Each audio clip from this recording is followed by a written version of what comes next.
नमस्कार दोस्तों, आज हम शिव जी की पुत्री अशोक सुंदरी की जन्म से लेकर शादी तक की कहानी सुनेंगे।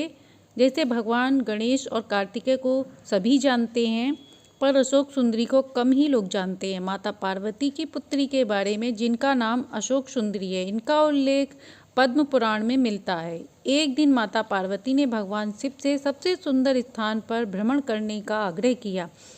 भगवान शिव ने पत्नी की इच्छा पूरी करने के लिए उन्हें नंदन वन ले गए, जहां माता पार्वती को कल्प वृक्ष के पेड़ दिखा और उससे उन्हें लगाव हो गया। यह वृक्ष मनोकामना पूर्ण करने वाला था। माता पार्वती उन्हें अपने साथ कैलाश पर ले आईं और वहीं पर स्थापित कर दिया।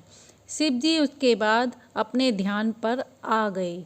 माता पार्वती अकेले ही वहां घूम रही थीं।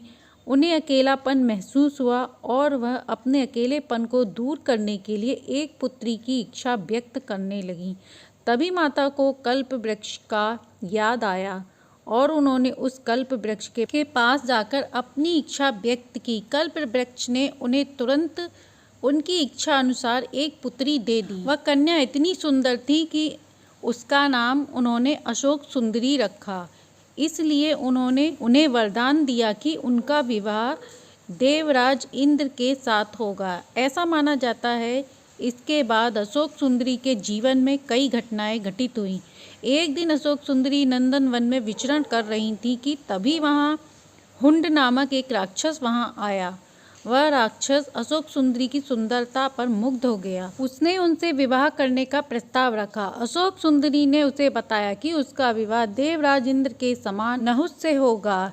यह बात सुन राक्षस को क्रोध आ गया और उसने कहा कि जब नहुस का वध कर देगा तो वह अशोक सुंदरी से विवाह करेगा। अशोक सुंदरी ने उसे श्राप दे दिया और कहा कि उसकी मृत्यु नहुस के हाथों ही होगी। हुंड ने क्रोधित होकर नहुस का अपहरण कर लिया। राक्षस की दासी ने नहुस को बचाया और उन्हें एक आश्रम में ले जाकर रखा, जहां उनका लालन पालन हुआ। वह आश्रम गुरु वशिष्ठ के संरक्षण में था। जब उनका अपहरण हुआ तब वह बहुत छोटे थे। गुरु वशिष्ठ के संरक्षण में वह बड़े हुए, शास्त्रों का और उनमें ज्ञान हुआ।